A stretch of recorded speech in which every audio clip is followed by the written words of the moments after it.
Prévention, solidarité, accès aux soins, innovation. La Mutualité française présente. Et la santé, ça va ? Bonjour et bienvenue dans Et la santé, ça va. 17 millions de femmes qui sont concernées par la ménopause ou la périménopause, soit une femme sur deux en France. Et avec l'allongement de la durée de la vie, on estime que cette période durera pendant 40% de leur existence, avec des symptômes parfois pénibles dans les premières années. Pourtant, malgré cette réalité physiologique, la ménopause demeure un angle mort médical, un tabou social et un impensé politique. Question: pourquoi tant de femmes se retrouvent-elles ainsi démunies quand survient la ménopause ? Comment notre système de santé peut-il mieux accompagner cette transition de la vie ? Ménopause, brisons le tabou, c'est tout de suite.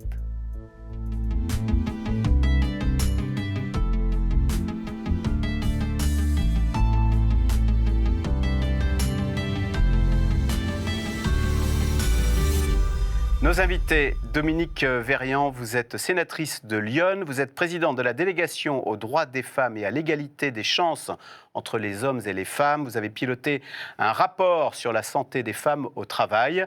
Anna Roy, vous êtes sage-femme, vous êtes spécialiste de la santé des femmes.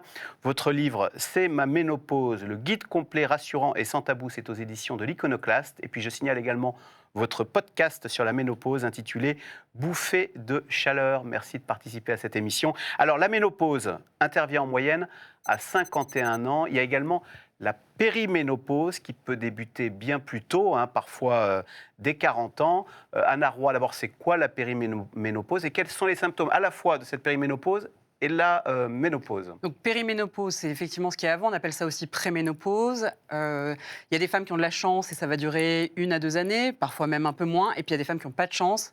Et on l'a dit, ça peut commencer dès l'âge de 40 ans.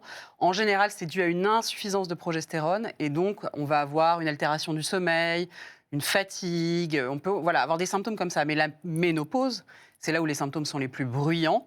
Et la ménopause, c'est des symptômes qu'on connaît bien. Qu'on connaît bien, non, pas tant que ça, justement. Et c'est bien ça qui est embêtant. Évidemment, bouffée de chaleur, évidemment, sueur nocturne, évidemment... Pardon, sueur nocturne. Il peut y avoir des sueurs nocturnes, il peut y avoir des altérations de la santé mentale. En fait, il y a une... Altération de la santé mentale. Alors, oui, vraiment, avec des troubles anxieux, des dépressions qui sont majorées.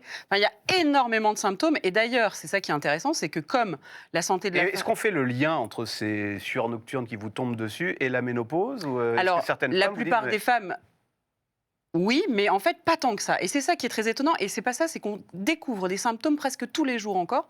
Parce qu'autant la santé de la femme on a très investi, par exemple, la question de l'accouchement. On a mis beaucoup d'argent, on s'est vraiment occupé de l'accouchement. Autant la femme, quand elle est en ménopause, elle intéressait pas ou peu la recherche médicale et scientifique parce qu'en fait, elle avait donné ce qu'elle avait à donner, la femme, c'est-à-dire un enfant. Mais donc, il y a des périodes qui ont été délaissées comme ça. Il y a la ménopause, il y a le postpartum, il y a d'autres questions comme ça. Est-ce que toutes les femmes sont touchées de la même façon ou bien est-ce qu'il y a beaucoup d'inégalités dans les symptômes? Alors ça, c'est très intéressant et je vous remercie de poser la question parce que non, il n'y a pas une ménopause qui ressemble à l'autre. Il y a vraiment, on considère qu'il y a à peu près 25% des femmes qui ont des symptômes très sévères. Ça fait beaucoup de femmes, ça fait 1 million. Enfin, moi, j'ai fait mes petits calculs, mais ça fait 1 million de femmes par an en France qui sont très handicapées par la ménopause. Mais il y en a d'autres qui vont avoir une ménopause absolument géniale, quasi sans symptômes et qui vont très bien le vivre. Et puis on a une génial, c'est-à-dire qu'il ne va rien se passer. Oui, elles le vivent. Elles sont même contentes. Et ça, il faut le dire aussi. Il faut que cette parole existe. De ne plus avoir leurs règles. Qui disent « Ouais, super, je suis en ménopause, j'ai pas de symptômes, je me sens hyper bien dans ma vie, je me sens affranchie plein de trucs et qui vont super bien. » On n'entend jamais ce discours-là. La ménopause, ça peut être ça aussi. Alors, Madame la sénatrice Anna Roy disait à l'instant, on ne les connaît pas tant que ça, les symptômes liés à la ménopause. Pourquoi ? Parce que c'est un sujet tabou. Je vous livre cette statistique. 50% des Françaises disent se sentir angoissées à l'idée d'en parler. Oui, parce que ça va être considéré comme des problèmes de bonne femme. Et du coup, on n'en parlera pas. Alors, effectivement, la grossesse, on peut en parler parce que c'est noble, on va avoir un enfant, etc. Mais la dépression postpartum, on n'en parle pas parce que... Dépression postpartum, alors... C'est quand on est dépressive après avoir eu un enfant, ce qui est quelque chose de courant, mais dont on ne parle pas parce que, quand même, on doit être heureuse d'accueillir cet enfant. C'est la plus belle chose qui doit vous arriver dans votre vie. Et c'est un peu la même chose pour la ménopause. On n'ose pas le dire. Et la ménopause, c'est un peu différent. C'est là, on est un peu âgé à ce moment-là. bon, on va pas aller se plaindre. Puis en plus, les femmes ont tendance à pas forcément aller se plaindre, et effectivement, ne pas savoir que c'est la ménopause qui leur arrive. Elles ont des sueurs, bon, ben voilà, c'est des petits désagréments, mais finalement, tous les mois, quand on a ses règles, on a aussi des petits désagréments, et donc on s'habitue, ce qui fait qu'on en parle peu. On en parle entre femmes, mais on en parle peu à l'extérieur. Entre femmes, c'est-à-dire qu'au fond, la médecine appartient aux hommes, qui peuvent d'ailleurs considérer parfois que les femmes souffrent lors de l'accouchement, lors de la ménopause, et tout ça est bien normal? Jusqu'à présent, c'était un peu le cas. Vous le savez, sur les maladies cardiovasculaires, on n'enseigne pas aux médecins les différences de symptômes entre la maladie cardiovasculaire de la femme et la maladie cardiovasculaire de l'homme. Or, la ménopause, On a une médecine par exemple, genrée, donc. qu'il l'est pas, elle n'est pas genrée, elle est masculine. Ouais. Donc on aimerait qu'elle soit genrée. C'est-à-dire qu'on considère, enfin personnellement, je considère que c'est pas parce qu'un homme n'aura jamais de cancer du col de l'utérus qu'il faut pas le soigner, c'est pas parce qu'on n'aura pas de cancer de la prostate qu'il faut pas le soigner. Alors, je vous propose, pour accompagner notre conversation, de faire connaissance avec Rosa, qui a 55 ans, et comme beaucoup de Françaises, eh bien, lorsque la ménopause est arrivée, elle s'est retrouvée décontenancée par ses symptômes. Reportage.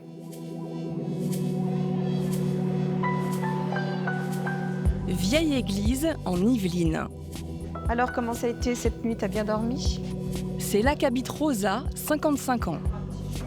Tiens, je vais prendre mon aide ménopause. Depuis 2 ans, elle pourrait presque devenir apothicaire. Puis le magnésium, tu peux en prendre le matin et le soir. Ça t'empêche pas de dormir, bien au contraire, ça te détend. Rosa est incollable sur toutes les vitamines et autres compléments alimentaires qui peuvent soulager les effets de sa ménopause. Quand je ne mange pas assez de poissons gras, de l'oméga 3 parce que c'est bon pour le cœur. Ensuite, je prends de la vitamine D. Alors ça, c'est tous les jours parce que pour les os, c'est super important. Puis on n'a pas assez de soleil chez nous. La vitamine C, ça dépend des journées. Ça dépend comment je me sens, je prends ou pas. Quand je dors pas comme là cette nuit. Rosa a une vie bien remplie. 3 enfants, un travail prenant de commercial dans le bâtiment, de la danse et du yoga. Mais en 2023, quasiment du jour au lendemain, la ménopause lui tombe dessus. Ce bouleversement hormonal, elle en parle ouvertement avec sa fille, Lily Rose. Ouais, c'est vrai que moi, je l'ai remarqué direct sur toi, quoi. Ça se voyait, tu avais beaucoup de sauts d'humeur, tu changeais directement, tu passais d'une émotion à une autre. C'est vrai que ça se voyait beaucoup que tu étais fatiguée. Donc oui, tes petites cernes, mais ça se voit pas, nous, on le voit pas, mais c'est vrai que ça a l'air de te... Ouais, mais toi, quelque je chose pose problème. Ouais. Puis tous les symptômes là, ça a l'air d'être assez dur à vivre, quoi. Pour toi, quoi, ça se voit, quoi. Ce qui l'empêche de dormir correctement, ce sont les classiques bouffées de chaleur qui concernent 70% des femmes ménopausées. Mais très vite, Rosa a été confrontée à d'autres symptômes plus inattendus les uns que les autres. L'art de se nourrir en été. Mesdames, bienvenue dans la grande aventure de la ménopause. D'un coup d'un seul, en 6 mois, la totale. Alors, c'est la peau qui se détend, c'est les cheveux qui tombent, la moustache qui pousse. Alors là, on se dit, mais c'est pas possible. On n'a plus de cheveux, mais on a la moustache qui pousse. Ok, d'accord.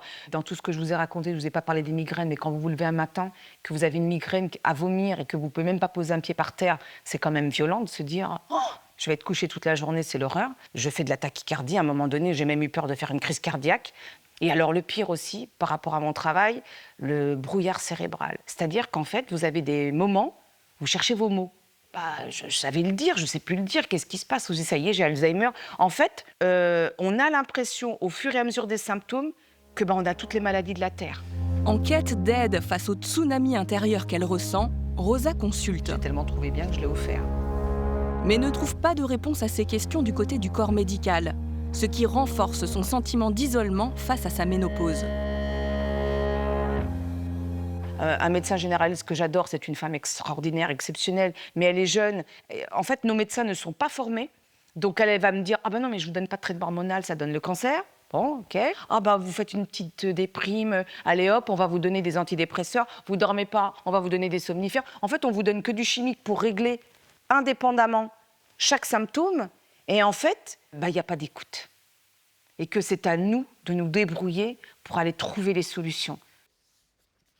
Bon, Anna Roy, je vous voyais sursauter lorsque la femme disait je vous donne pas citer son médecin disant je vous donne pas de traitement hormonal parce que ça donne le cancer. C'est vrai que il y a quand même, mais en fait il y a eu une étude du World Health Study qui a parlé de surrisque de cancer ou de maladies cardiovasculaires, ce qui fait que la prescription de traitement hormonal s'est effondrée en France. On était passé dans les années 2000. Voilà, on est passé de 50% des femmes concernées à 2,5% en ce moment. Et ça reste incrusté dans la tête des soignants. C'est une catastrophe parce qu'on a la tête farcie de cette étude qui date d'il y a plus de 20 ans maintenant. C'est vraiment dommage pour les femmes. C'est là, quand on entend cette femme, on se dit mais zut, c'est quelle... Alors ça consiste en quoi ? Évidemment. Ça consiste en quoi et en quoi est-ce que c'est efficace ? Le traitement hormonal de la ménopause, l'idée, c'est d'aller redonner des hormones, progestérone, œstrogène, sous forme de médicaments pour pallier le manque, si vous voulez, qu'on a au moment de la ménopause. Et c'est vrai qu'il y a beaucoup de patientes qui disent mais c'est miraculeux, littéralement. C'est vrai qu'il y a des contre-indications et qu'il y a des femmes qui n'y auront pas le droit, ça c'est certain. Mais en tout cas, quand on a le droit et qu'une femme en a envie, zut, il faut qu'elle puisse l'avoir. Sur le cas de Rosa et les symptômes qu'elle présente, est-ce que c'est typiquement ce que vous entendez en consultation ? C'est exactement ça. C'est des femmes qui... Non, mais il y en a qui se disent, ça y est, j'ai une maladie grave, qui imaginent des choses. Et puis, j'en ai pas parlé tout à l'heure, mais les troubles du sommeil, par exemple, qui concernent 40 à 60% des femmes, à cette période-là de leur vie, ça leur cache la vie, vraiment. Ça peut être très, très dur. Alors, Dominique Verriand, il y a autre chose aussi dont parle Rosa, c'est cette espèce d'errance médicale. Comment y remédier ? Est-ce que d'ailleurs il y a des inégalités territoriales qu'il faut souligner ? Alors, des inégalités territoriales, il y en a parce qu'il y a des endroits où on n'a pas de médecin. Donc, de fait, il y a des inégalités territoriales. Mais après, il y a aussi ce problème de formation où, effectivement, les médecins généralistes devraient être mieux formés. Quand je parle de « il n'y a pas de médecin », il n'y a pas non plus de gynécologues médicaux, par exemple. Heureusement qu'il y a des sages-femmes qui maillent mieux le territoire que les gynécologues médicaux. Mais vous savez, pendant 19 ans, entre 84 et 2003, on a arrêté de former des gynécologues médicaux. C'est-à-dire pas les obstétriciens, pas ceux qui s'occupent de l'accouchement, mais les autres qui s'occupent de la santé gynécologique de la femme, qui va en fait je sais pas, c'est 12 à sa mort, eh bien, on avait arrêté de les former. Et il y a 14 départements qui en ont 0. Lyon en fait partie. On n'a pas de gynécologue médical dans Lyon. Comment font les femmes alors ? Eh bien, on a des sages-femmes, heureusement. Oui, qu'on a ne fait pas le même métier, ça c'est important de le dire. Mais c'est pas le même métier, et donc on pourrait pallier en formant mieux les professionnels, les médecins généralistes, mais on ne le fait pas. C'est ce que je vous disais, sur les maladies cardiovasculaires, déjà on ne le fait pas, alors autant vous dire que sur la ménopause, on ne le fait pas non plus. Alors, Rosa avait l'air de dire... C'est dommage, parce qu'effectivement, on va voir son médecin et on dit « mais j'arrive plus à dormir ». Et ils ne font pas le lien. Ils ne se posent pas la question, mais vous avez quel âge, mais comment ça se passe, mais est-ce que vous êtes encore réglé ou pas ? On ne pose pas ces questions-là. Alors, du coup, que fait-on, faute de gynécologues et faute de généralistes Non, mais les sages-femmes sont bonnes dans la prise en charge de la ménopause. Et elles sont... Et heureusement, on a un bon maillage de sages-femmes. Ça sauve. Mais le problème des sages-femmes, c'est que par exemple, si vous avez une pathologie gynécologique en plus, je ne sais pas, si vous avez des fibromes, un cancer, etc., là, nos prérogatives s'arrêtent. Donc là, on est obligé de passer la main à un gynécologue médical. Alors, en tous les cas, avec les difficultés de l'accès aux soins, du coup, qu'a fait Rosa ? Elle s'est renseignée sur les réseaux sociaux. Regardez ce qu'elle y a trouvé. Les informations sur la ménopause, Rosa est allée les chercher par ses propres moyens. Étant donné quand on est en ménopause, on perd énormément de masse musculaire. C'est la première chose que l'on perd. Il faut refaire de la masse musculaire. Les étirements de yoga, à la fois pour les muscles et les os, c'est extraordinaire. Tout est parti. Elle a puisé dans des livres, mais surtout sur les réseaux sociaux. On a effectivement une espérance de vie plus importante chez la femme et malheureusement... Nous allons avec lui, de façon médicale et sous son contrôle, parler de la ménopause. Bonsoir Michel. Bonsoir Adeline. De plus en plus de comptes de célébrités osent aborder franchement cette étape de la vie des femmes. On a à peu près 14 millions de femmes qui sont ménopausées et chaque Une libération de la parole salutaire qui réconforte Rosa. En fait, dans les personnes que je suis sur Insta, j'ai par exemple Adeline Blondiot, qui a été actrice. J'ai Véronica Loubry, qui a été donc animatrice. J'adore Maïtena Biraben, je crois que c'est comme ça qu'elle s'appelle. Toutes ces femmes parlent ouvertement de leur ménopause, de leurs symptômes. Et aujourd'hui, c'est grâce à elles qu'on arrive à avoir aussi des informations, de se dire finalement, on n'est pas toute seule. Et c'est grâce à ces gens qu'on va enfin pouvoir s'emparer du sujet et de pouvoir effectivement trouver des solutions et aider les femmes qui, pour certaines, à mon avis, c'est encore pire que pour d'autres, les pauvres. Voilà. Alors Anna Roy, ça participe à la libération de la parole? Oui, on critique beaucoup les réseaux sociaux, mais de fait, les réseaux sociaux sont un formidable levier. Ils l'ont été pour le postpartum, ils l'ont été pour plein de choses, et ils le sont aujourd'hui pour la ménopause.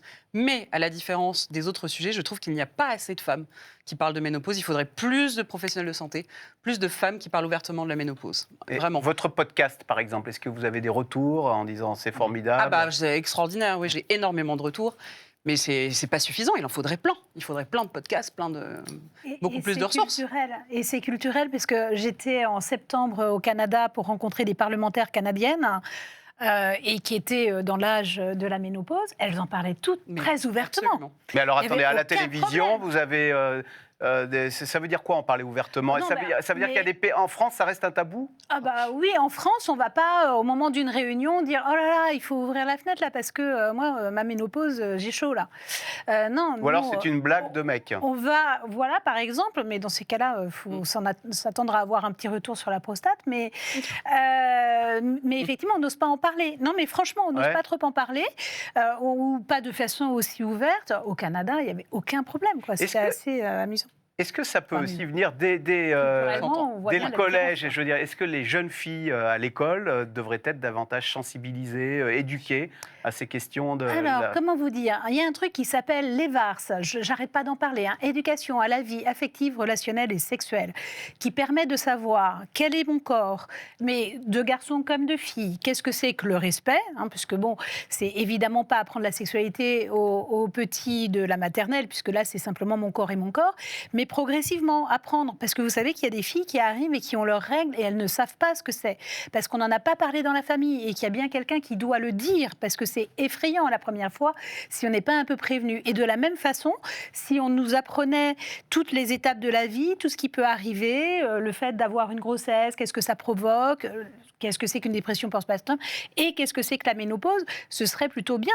Mais apprendre de la même façon aux garçons tous les bouleversements qu'ils vont vivre dans leur corps, ça paraît effectivement une bonne chose, parce que les familles ne le font pas forcément. Certaines le font, mais pas toutes. Anna Roy, vous le constatez, il y a un manque d'information, un besoin d'information. Du coup, d'ailleurs, certaines jeunes filles vont sur les réseaux sociaux où on trouve...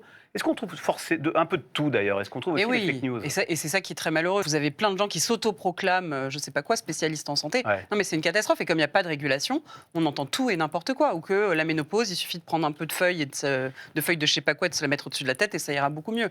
Et c'est dommage. Alors, je vous propose de retrouver Rosa, donc toujours 55 ans, qui après des années d'errance médicale et d'incompréhension par rapport à ses symptômes, eh bien, Rosa a trouvé un atelier d'information gratuit et ouvert à toutes les femmes. C'est à l'hôpital Saint-Joseph à Paris. Reportage. Au fil de ses recherches en ligne, Rosa a trouvé une nouvelle solution. À l'hôpital Saint-Joseph, ménopausées de fraîche date ou au seuil du grand Big Bang, elles sont une dizaine à suivre un atelier pour les aider à mieux comprendre et à surmonter les symptômes subis ou à venir. Donc la ménopause, ça se définit par 1 an sans règles à l'âge de la ménopause, donc autour de 50 ans. Si j'ai 25 ans et que je n'ai pas mes règles pendant 1 an, ce n'est pas normal, il faut consulter. Dans la majorité des cas, ça va être des symptômes temporaires. Et puis il y a des femmes, je vous ai dit, 10-15%, même des fois jusqu'à 20% selon les enquêtes, qui vont avoir 0 symptômes. Il ne faut pas les oublier, celles-là, elles existent, d'accord? Elles ne sont pas là aujourd'hui, mais elles existent. Pendant 4 heures, les ateliers s'enchaînent. Sur l'impact de la ménopause sur les os, sur le poids. On est sur 500 grammes maximum de viande rouge par semaine. Et sur la vie sexuelle. L'arrivée de la ménopause dans la vie d'une femme et dans la vie d'un couple peut venir un petit peu perturber quelque chose qui fonctionnait bien. Donc du coup, c'est la raison pour laquelle on a décidé d'aborder le sujet de la sexualité dans cette période autour de la ménopause. Depuis son lancement en 2021, 800 femmes ont pu bénéficier de ce parcours intégralement pris en charge. À l'origine de cette demi-journée, Justine Hugon-Rodin, gynécologue. Elle souhaite apporter du temps et une approche globale aux femmes. Je me sentais vraiment frustrée en consultation, même si on a plutôt des consultations longues, de 30 minutes avec les femmes. C'était, à mon sens, pas suffisant pour évoquer tout ce qu'il y a à évoquer au moment de la ménopause. Et aussi, j'ai découvert finalement cette interaction, cet échange entre les femmes et finalement cet exercice de groupe est très enrichissant. Elles vont libérer la parole, elles ne vont pas forcément oser parler d'un symptôme, mais comme la voisine l'a fait, et finalement dire ah moi aussi, alors oui, et je ne suis pas toute seule. Et puis cette interaction, voilà, ces échanges, c'est très riche. Un cadre intimiste qui permet également de battre en brèche certaines idées reçues, comme celle sur le traitement hormonal, longtemps associé à un risque accru de développer un cancer. Aujourd'hui, les hormones qu'on utilise en France, elles sont extrêmement rassurantes et les données montrent qu'il y a très peu d'augmentation des risques. Pourtant, le traitement reste sous-utilisé. C'est une minorité de femmes qui ont des contre-indications au traitement hormonal, donc probablement qu'on peut faire mieux. Il ne s'agit pas de le donner à 100% des femmes, mais ça serait bien qu'on fasse mieux que quelques pourcents d'utilisation. Moi, j'ai très envie de tester ce traitement hormonal français, puisque c'était bien précisé partout à la façon française, et que ça m'a permis de voir qu'effectivement, par rapport à ce que je sais déjà de moi, je pense que je vais pouvoir le tester. Anna Roy, votre ressenti sur ces témoignages qui montrent que la ménopause, ça impacte différentes facettes de la vie d'une femme. Ah oui, ça peut vraiment bouleverser, ça peut modifier la trajectoire professionnelle, ça peut, on va le dire, ça peut vraiment avoir un gros impact, même la trajectoire d'un couple, ça peut faire beaucoup de choses. Et là, ce qui est intéressant, c'est quand même génial, ce genre de structure. Il en faudrait plus sur le territoire. Et moi, je suis un peu triste de voir qu'il faille aller, donc elle aille ailleurs que à côté de chez elle, pour avoir un traitement hormonal de la ménopause. C'est quand même un peu... Dominique Verriand, 50%, pour rebondir sur ce que disait Anna Roy, 50% des femmes considèrent que la ménopause a des conséquences sur le travail. Est-ce que là aussi, dans le monde du travail, alors vous allez me dire aussi que c'est un monde finalement l'image de la société où les managers, où la ménopause est un tabou et finalement, ça n'est pas assez pris en compte ou intégré dans le monde du travail? C'est pire que ça. C'est pire que ça. En fait, la différence homme-femme n'est pas prise en compte dans le monde du travail du début jusqu'à la fin de la vie de travail. Dans l'industrie, les postes de travail ne sont pas forcément adaptés, les gants ne sont pas adaptés. J'ai découvert des choses, effectivement, en faisant ce rapport. Et donc, la ménopause fait partie des sujets que l'on n'aborde pas. Les patrons ont peur de discriminer quand ils différencient. Alors que depuis août 2014, ils sont obligés de faire un document de prévention des risques genré. C'est-à-dire, parce que prévention des risques pour les hommes, ce n'est pas la même chose que prévention des risques pour les femmes. Les hommes vont prendre plus de risques et donc là, il faut peut-être mieux les former sur le non-prise de risque. Et les femmes vont avoir d'autres problèmes. Vous savez que 60% des troubles musculo-squelettiques sont les femmes qui les ont. Et donc, voilà. Donc, il faut faire une prévention séparée, hommes, femmes, et les entreprises ne le font pas de peur de discriminer. Or, différencier n'est pas discriminer, il faut vraiment étudier. Et sur la ménopause, nous, on propose notamment sur les tenues de travail. Les tenues de travail, si c'est des tenues qui donnent chaud, quand on a des bouffées de chaleur, c'est pas possible. Donc, il faut pouvoir adapter les tenues de travail, mais ça n'est pas pensé. Et c'est dommage, parce que c'est un coût énorme. On a vu le rapport de Stéphanie Rist, qui est très intéressant. La ministre de la Santé. Qui aujourd'hui est ministre de la Santé, mais qui, lorsqu'elle a été députée, a fait un rapport justement sur la ménopause. Elle le dit, le nombre de jours de travail perdus se compte en dizaines de milliers. L'argent perdu se compte en millions d'euros. Avec des femmes qui se font porter pâle ou bien en perte de productivité parce qu'elles ont beaucoup de mal à travailler avec... On a des arrêts maladie qu'on pourrait éviter. On a une baisse de productivité. On a des femmes qui refusent de prendre un poste supérieur ou de nouvelles activités de peur de ne pas pouvoir les mener à bien.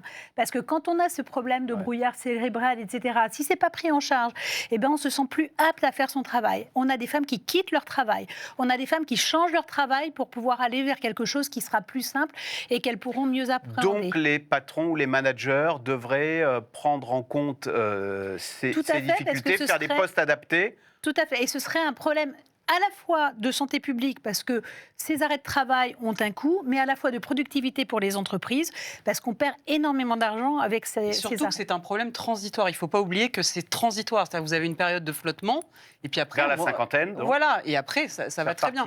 Donc on a tout intérêt, oui. Anna Roy, est-ce qu'on découvre la Lune quand la mairie de Strasbourg a voulu mettre en place un congé gynécologique de 13 jours pour les salariés souffrant de douleurs menstruelles, endométriose et les symptômes liés à la ménopause, ce congé a été retoqué par le tribunal administratif faute de cadre légal, mais c'est ce vers quoi il faudrait aller? Alors oui, moi je pense qu'il faut inventer quelque chose, mais c'est vrai qu'une femme qui ne dort pas toutes les nuits, c'est pas possible qu'elle prenne son poste comme si rien ne se passait.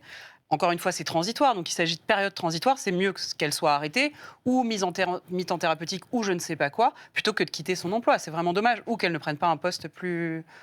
Voilà, ou pour celles qui peuvent avoir du télétravail ponctuellement, tout peut s'adapter. Et encore une fois, on ne parle pas de la majorité des femmes, on parle de 25% des femmes qui ont des symptômes sévères de la ménopause. Et qui durent quoi, 1 à 2 ans, vous Alors, me disiez? ça peut être plus long, ça peut être 3-4 ans. Hein. Ouais. Dominique Verriand, vous nous parliez tout à l'heure de l'exemple du Québec, où la parole est plus libérée, où les choses sont dites, elles ne sont pas... Est-ce qu'il y a des exemples à l'étranger qui pourraient nous inspirer? Je vous livre cette statistique, je ne sais qu'en penser. Au Royaume-Uni, 1 femme sur 5 a pris des jours de congé à cause de ses symptômes. Alors tout ça, justement, Stéphanie Rist le liste dans son rapport, parce que à l'étranger, on se pose la question et donc on va faire une étude, ce qu'on ne fait pas chez nous. Voilà. Ce qu'on ne fait pas chez nous. Donc, on ne sait pas quel est l'impact chez nous. Mais le Japon, ils ont pourtant compté en millions d'euros, enfin l'équivalent, c'est en millions de yens, mais c'est traduit en dizaines de millions d'euros, le manque à gagner pour les entreprises d'arrêt, malgré tout, ou de baisse de productivité pour ces femmes. Donc, partout dans le monde, en fait, on voit une baisse de productivité qu'on pourrait essayer d'accompagner parce qu'on se rend compte que dans des entreprises, de toute façon, où il y a de la diversité, elles réussissent mieux. Donc, il faut garder les femmes. En plus, on a besoin de tout le monde au travail en ce moment. Anna Roy, est-ce que les choses, malgré tout, avancent? Le fait qu'on en parle ici même prouve que la société est mûre pour avancer sur ce dossier. Et qu'est-ce qu'on pourrait faire concrètement si vous aviez 1 ou 2 mesures ou deux points importants sur lesquels on... Je trouve que ça avance quand même assez lentement. Oui, à l'indifférence, le postpartum où il y a vraiment une explosion. Là, j'ai été un peu fer de lance pour le postpartum. Là, je suis aussi dans l'histoire de la ménopause. C'est beaucoup plus long, c'est beaucoup plus difficile. Alors, ouais. Il y a plein de choses à faire. Il y a des choses qui évoluent. Juste, il y a des choses qui évoluent parce que là, la Haute Autorité de Santé remet un rapport en 2027, vous allez me dire, ils prennent le temps d'étudier, mais pour l'étudier pour de vrai. Il y a le congé, la visite, il y a une visite régulière, je ne sais plus comment ça s'appelle, en gros de prévention, et l'idée c'est d'intégrer dans la visite 45-50 ans des questions, un questionnaire un peu plus poussé sur la ménopause pour savoir justement s'il y a à prendre en charge ou pas.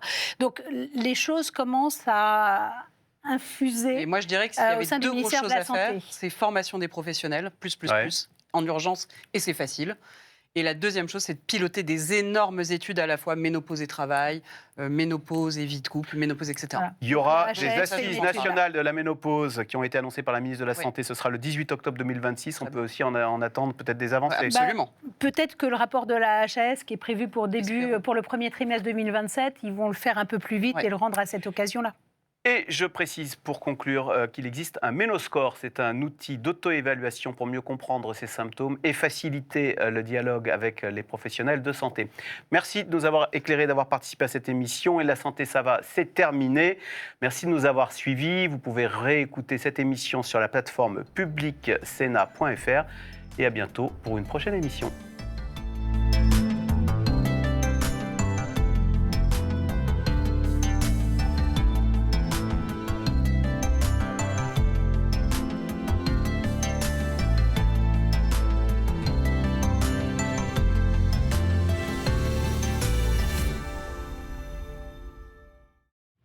Prévention, solidarité, accès aux soins, innovation.